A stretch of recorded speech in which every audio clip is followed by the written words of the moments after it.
Hi booktube! Welcome back to my channel. I am the Book Mage, and you may be getting a sense of deja vu, because this is the second time I've sat in this exact spot, in this exact clothing, on this exact day in fact, to make a video, which I don't normally do. I was filming another book haul, which I will link up here, which is a very large book haul, and in that book haul I'd intended to also haul all of the vampire books that I've been buying, and it turned out that that haul was so big and so long I could not bring myself to put the vampire books in that haul as well, so I figured they're kind of like their own thing. So I'm just going to do just a haul on just vampire books, which like sounds good to me. So yeah, basically what you're going to get from me today is a haul of nothing but vampire books, all the vampire books I've been hauling.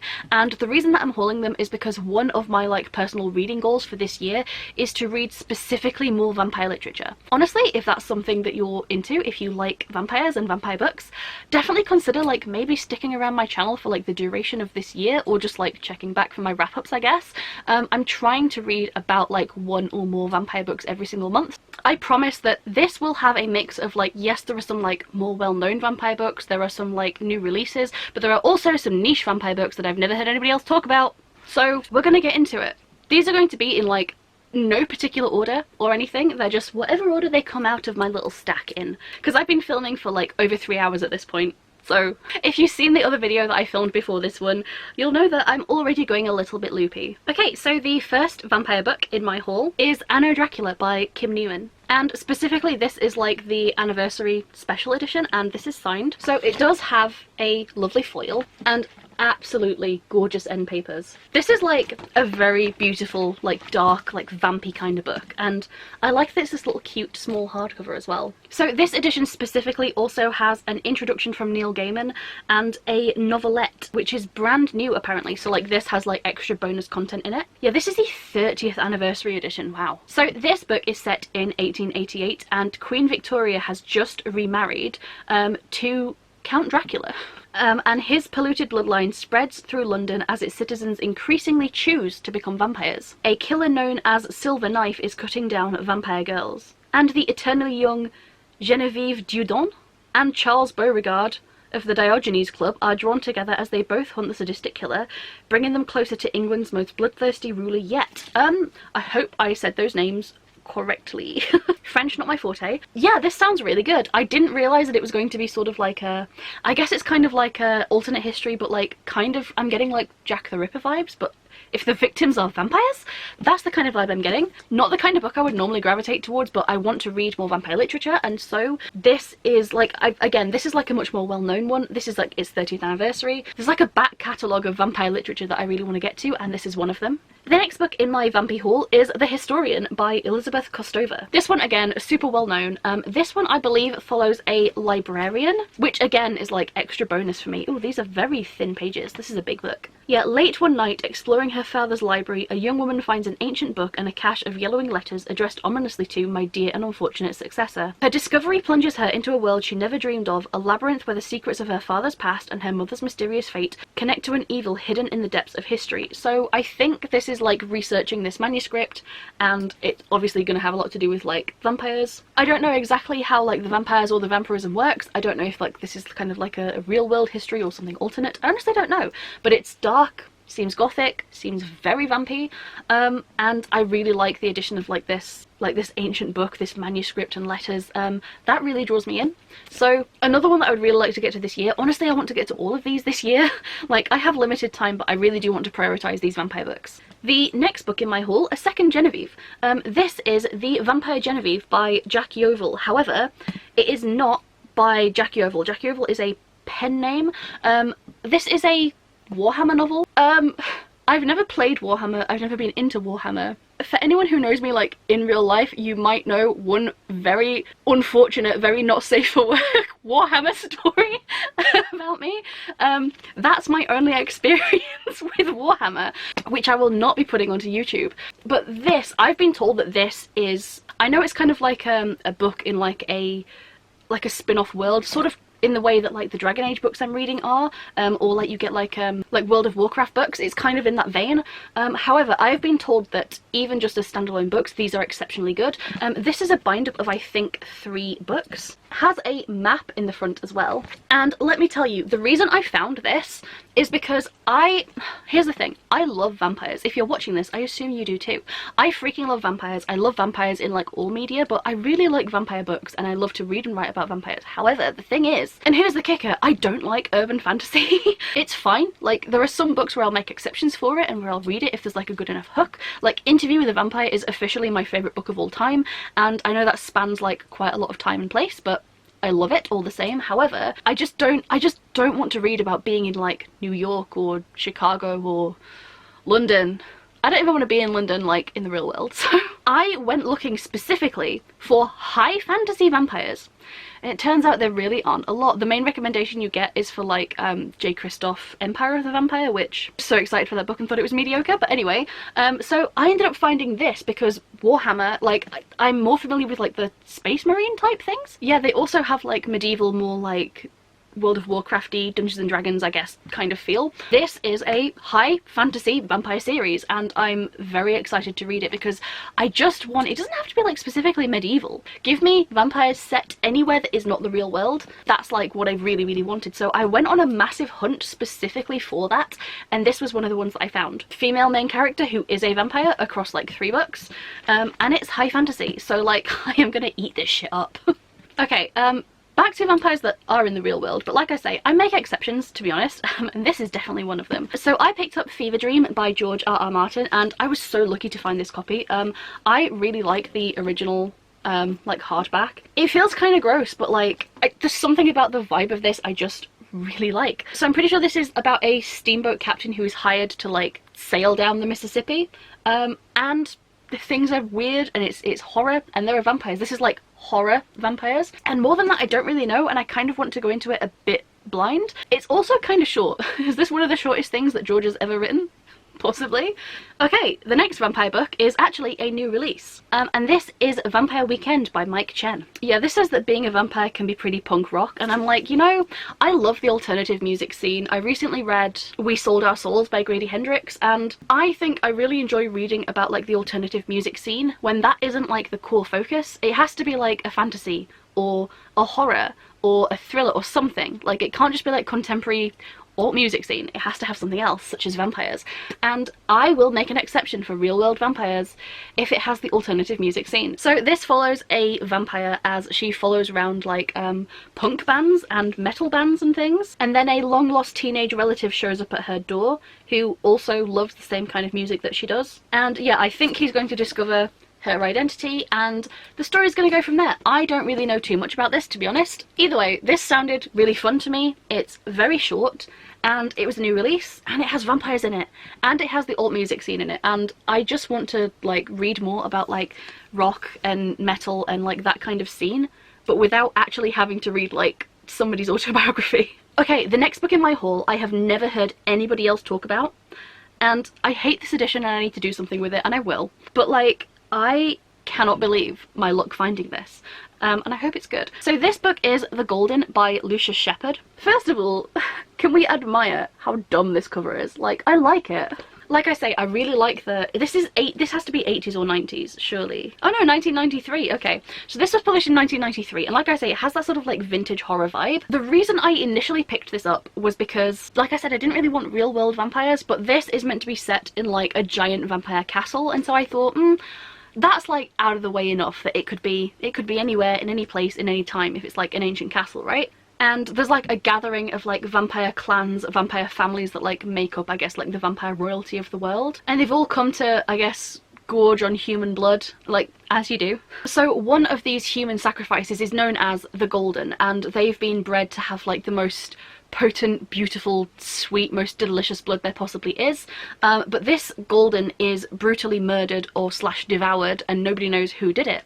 So enter a younger vampire who is charged with figuring out the murder mystery. So I guess this is kind of like a vampire murder mystery set in like this decrepit ancient gothic vampire castle, and most of the characters I assume are going to be vampires. It says this journeys into the very core of the vampire mind, a personal odyssey of sublime terror. A lot of the reviews said that this is better than Anne Rice. I will be the judge of that because Interview with the Vampire is my favourite book. However, upon receiving this is the interior artwork, which first of all is very cool, but second of all, this is an impossible structure. So this has to be either like it looks like a sci-fi construction, possibly. Like this if you said to me like this building, I would guess sci-fi, but it must be at least fantasy or sci-fi, which means I have found more fantasy vampires. And honestly, I'm so pleased with myself. I hate that this edition has that, like, I despise books that have like the cut page thing. I literally do not know why it is a thing. Like, why does this exist? Why does this exist? Somebody tell me. But I really like this stupid derpy cover, so like, I don't know, I'll live with it, to be honest. But I really want to get to this one this year. I'm hoping to read this one definitely before the end of the year. Vampire murder mystery, giant, like, weird unknowable architecture. It's so intriguing to me. Honestly, I hope that it is described as it looks, and definitely different to the kind of like other vampire things that I have here, so I'm hoping that I will really like this one. Also, another fantasy vampire. This is Dampier by Barb and JC Hendy. So this says part human, part vampire, perfect hunter. It does have like really generic kind of like fantasy girl artwork, but I kind of is a vibe. So I think this is about a woman who is a Dampier, so like half vampire, half human, who also slays vampires, and this is set in a Fantasyland. I don't think it has a map, but this is fantasy vampires following a vampire hunter. Oh my god, there's a half-elf character in this. Yeah, this is high fantasy vampires. I can't wait. I'm gonna read about vampires and elves in the same story. So yeah, again, vampires, elves, half human, half vampire hunting vampires. Honestly, I feel like this might be like the better version of Empire of the Vampire, to be honest. It's described as a mix of Lord of the Rings and Buffy the Vampire Slayer. I'll take it. Okay, slightly more modern. I also have the Southern Book Club's Guide to Slaying Vampires by Grady Hendrix. So I almost wasn't convinced to buy this one, but I recently read some Grady Hendrix and I got quite into, honestly, a lot of his writing.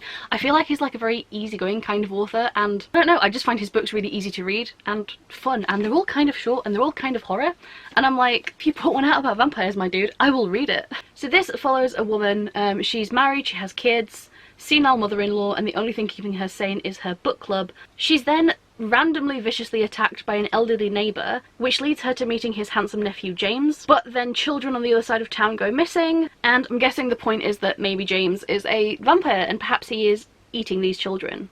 And so, is this book green? This book is green. It has like a little stamp that makes it look like it's a book from the library, which honestly I think that's cute. I like when books have like little like almost like world building details, like they could be a book from that world. I think that's cute. So, middle-aged woman who goes to a book club fighting vampires?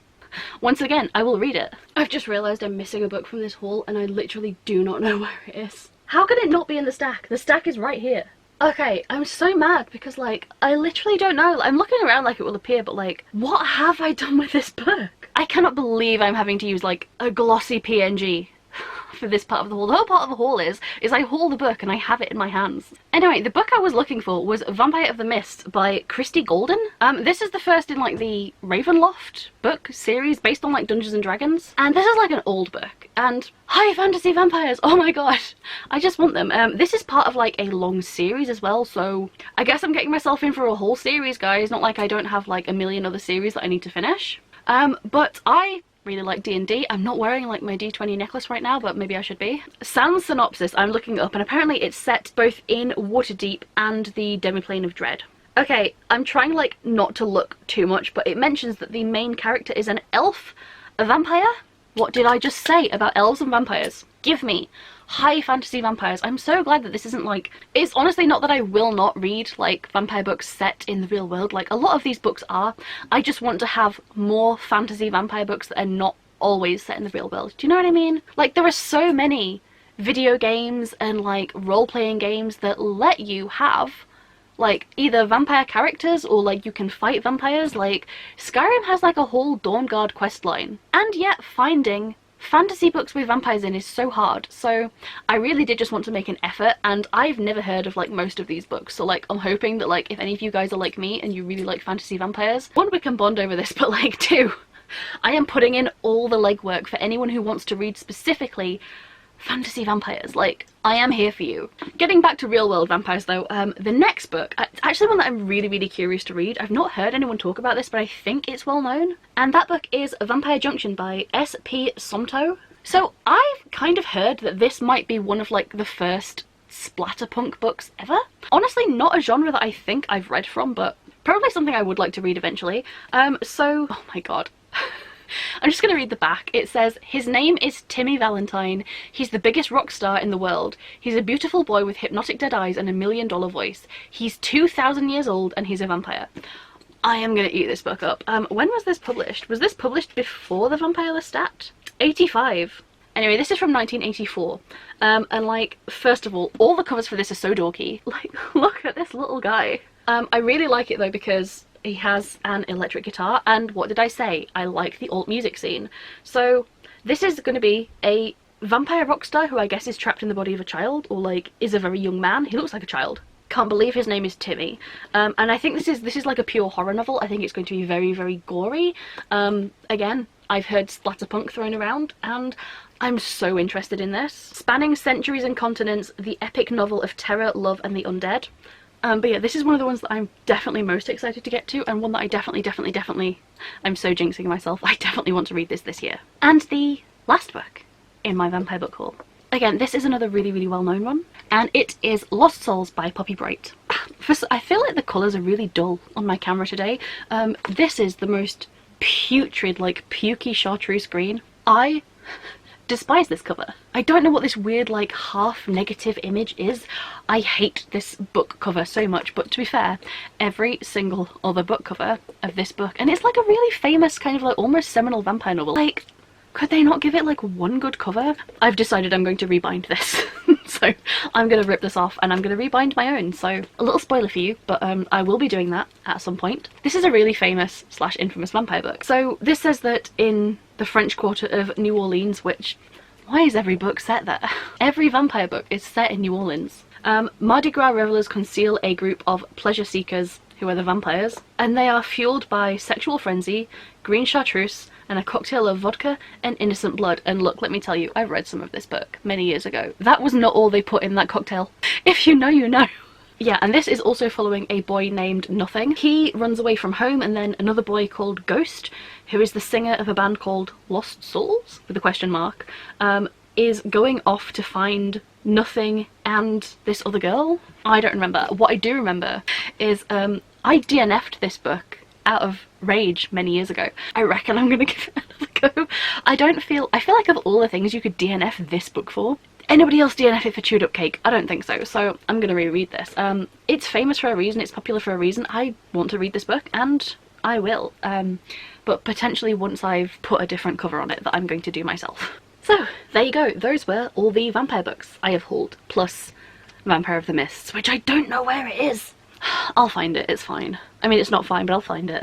Yeah, so these are all my vampire books. There's quite a lot, actually. And I'm honestly mainly just proud that not all of these are urban fantasy, because as someone who likes diverse vampires, specifically also like fantasy vampires, it is important to me to have them. And yeah, hopefully I will be getting to many, maybe most of, maybe all of these this year. I don't know why I'm holding them backwards, like you don't already know like what I just hauled. This way's better. I'm too lazy to Photoshop in Vampire of the Mist at the top, but like if I wasn't lazy I'd Photoshop it in like real bad. So yeah, my little vampire haul. So yeah, if you feel like hearing my opinion on any of these books, maybe stick around. And I guess that's what I'll say. If you made it this far in the video, first of all, thank you so much for actually sticking with me and watching like through this whole haul. Very niche though it may be, but I feel like enough people like vampires. So if you made it this far, first of all, leave me a little bat emoji in the comments, because I think that's very apt, and that'll let me know that you actually stuck out this entire haul. But also, of the books that I've hauled today, like which are you guys most interested in? Because I know which ones I'm most interested in, but like in the interest of being a good booktuber and like spreading the word of books, if one of these is like super popular among my viewers, I would totally read it and like prioritize it and let you guys know what I think. But either way, let me know like which one of these like maybe strikes your interest. I feel like for me, the ones that I'm definitely most interested in are probably Vampire Junction and The Golden, but like I definitely want to read all of these. And now they make a good armrest. I'm so good at this booktube thing, so yeah, I think that is about everything for this video. I've been filming for like 4 hours at this point, maybe 5. I'm dying, so I'm now going to go, but please consider checking out like the rest of my channel. I do mainly make like videos related to like specifically like fantasy, high fantasy and adult fantasy books, but like There's some sci-fi in there too, and I always make exceptions for vampires specifically. So potentially stick around, maybe, if you feel like it. Anyway, my head feels like it's about to fall off because I'm so tired. So I'm going to go, but hopefully I might see you guys in the next video. Bye!